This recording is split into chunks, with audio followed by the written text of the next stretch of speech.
Upacara peringatan detik-detik proklamasi di Istana Merdeka dihadiri oleh dua mantan Presiden RI. Mereka adalah Susilo Bambang Yudhoyono, SBY, dan Joko Widodo, Jokowi. Keduanya terlihat hadir di acara tersebut, Minggu, 17 Agustus 2025. Kehadiran mereka sebelumnya dikonfirmasi oleh Menteri Sekretaris Negara, Mensesnek, Prasetyo Hadi.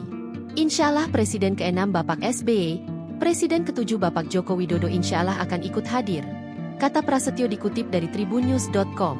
Sementara itu, Presiden ke-5 RI Megawati Soekarno Putri tidak hadir. Ia memilih memimpin upacara di Sekolah Partai PDIP, Jakarta Selatan. Prasetyo mengatakan Megawati memiliki agenda rutin tahunan di sana. Ini adalah hal yang sama yang ia lakukan pada peringatan HUT RI sebelumnya.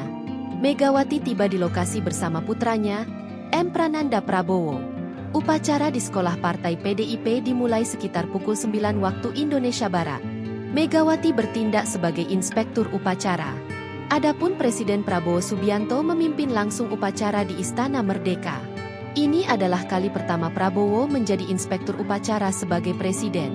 Sebelumnya, Megawati juga tidak hadir dalam sidang tahunan MPR RI. Sidang tersebut digelar pada Jumat, 16 Agustus 2025.